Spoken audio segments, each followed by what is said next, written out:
इस संबंध में मैंने जिस दिन बना हुआ था उसी दिन मैं आया था और उस दिन मामदार महोदय से चर्चा हुई। उसके बाद परिवार से भी मैंने जानने की कोशिश की और उस दिन उसके बाद हमने हमारी एक कमेटी बनाई गई थी और कमेटी के माध्यम से हम हमारे पास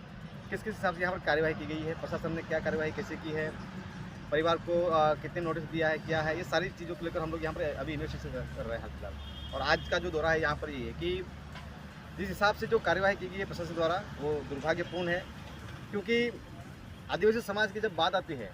तो भारतीय संविधान के मुताबिक आदिवासी समाज को हक अधिकार की सुरक्षा को लेकर माननीय महामहिम राष्ट्रपति महोदया को जिम्मेदारी दी गई है। और जिस समाज की सुरक्षा के लिए सीधी जिम्मेदारी अगर राष्ट्रपति महोदया की है, उस समाज के साथ, उस परिवार के साथ ऐसा हो रहा है, ये एक दुर्भाग्यपूर्ण है। दूसरी बात, सुप्रीम कोर्ट कह रहे कि आदिवासी इस देश का मूल बीज है, मूल मालिक है। जब मालिकों के साथ ये हो रहा है तो ये इस तरह से जो घटना हो रही है बहुत ही दुर्भाग्यपूर्ण है। अभी यहाँ पर जो जांच का तपास यहाँ पर क्योंकि प्रशासन द्वारा जो जिस हिसाब से जो कार्यवाही की गई है वो कार्यवाही करने की ज़रूरत क्यों पड़ी, ये भी एक जांच का विषय है। जिस हिसाब से जिस तरह से इतने एग्रेसिवली प्रशासन द्वारा जो कार्यवाही की गई है, ठंडी का मौसम है, छोटे छोटे बच्चे हैं, यहाँ पर एक शांत से चीज़ भी हो सकती है, लेकिन इसमें यहाँ पर प्रशासन द्वारा जो जिस हिसाब से कार्यवाही की गई उस हिसाब से कार्यवाही नहीं होनी चाहिए। यहाँ भी चुने हुए जो जनप्रतिनिधि है, नगर पालिका विस्तार के यहाँ पर प्रमुख है, उप प्रमुख है, पूरी कमेटी है, 12-15 वार्ड की कमेटी यहाँ है और एक सांसद है। चुने हुए जनप्रतिनिधियों के साथ में चर्चा विचार करने के बाद इस तरह से कार्यवाही करनी चाहिए। लेकिन आज इस हिसाब से दाना प्रशासन जो वहीवट तंत्र जिस एग्रेसिव से काम कर रहा है, ये कहीं न कहीं आने वाले समय में लॉ एंड ऑर्डर का वायलेशन खुद प्रशासन कर रही है। तो ये आज यहाँ आने का पर्पस हमारा यही है कि जो हमारी टीम आई यहाँ पर कि जो ज़मीन मालिक है,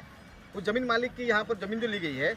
2006-7 की बात कर रहे हैं, तो 6-7 के आसपास जब ये ज़मीन ली गई तो उसके आजू बाजू में दूसरी ज़मीन किसकी थी? अगर वो यही ज़मीन ली, टारगेट यहाँ को यही ज़मीन क्यों ली गई, उसके आजू बाजू में दूसरी ज़मीन क्यों नहीं ली गई? क्या वो दूसरे बाजू में ज़मीन वो किसी बिना आदिवासी की ज़मीन थी या कोई बड़े बिल्डर की ज़मीन थी? मुझे यहाँ भी ये भी रिपोर्ट मिल रहा है कि आजू बाजू में कई जो ज़मीनें हैं कुछ भाजपा के बड़े नेताओं ने भी ज़मीन खरीदी हुई है, ऐसा हमें रिपोर्ट आज मिल रहा है यहाँ पर। तो इसमें कुछ बड़ा मामला हो सकता है, लेकिन जब तक हमारे पास प्रॉपरली दस्तावेज नहीं आए, मैं परिवार को और अब तक दाना प्रशासन द्वारा क्या क्या नोटिस दी गई है, कितना कौन से साल से कब जमीन सीज सरकार हुई है, एक्वायर की जो प्रक्रिया है, जो प्रोसेस की गई है वो किस हिसाब से की गई है, मुआवजा कितना दिया है, मार्केट से रेट के क्या है, क्योंकि ये मामला 2011-12 में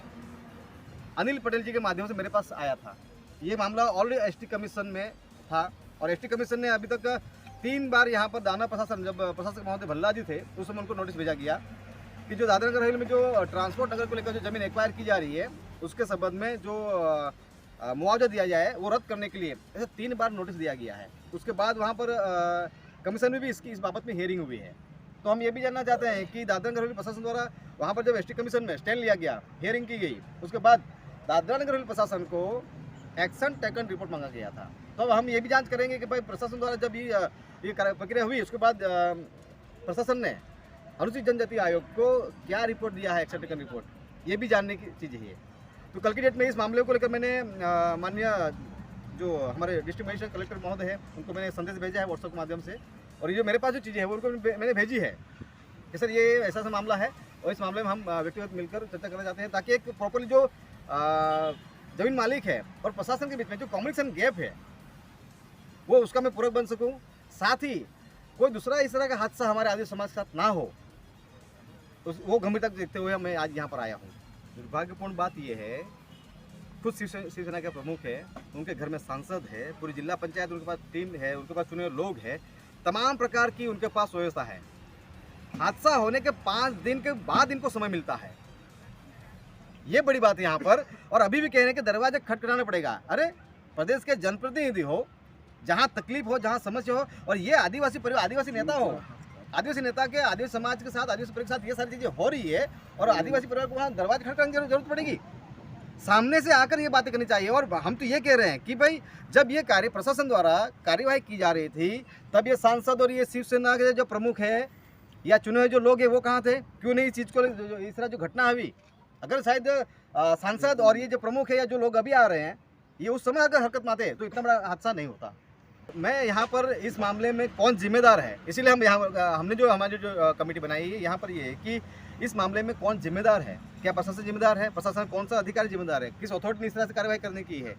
तो ये चीज़ है, ये जांच का विषय है। और जब तक परिवार और ये जो गाँव वासी है, इसलिए मैं यहाँ हम जानने के लिए आए हैं कि क्या क्या कार्रवाई हुई है वो हमें दो, और प्रशासन में जानने की कोशिश कर रहे हैं हम लोग, ताकि तालमेल हो और जो भी कुछ इसमें आगे की जो प्रक्रिया है, उपरोक्त परिवार को न्याय मिले।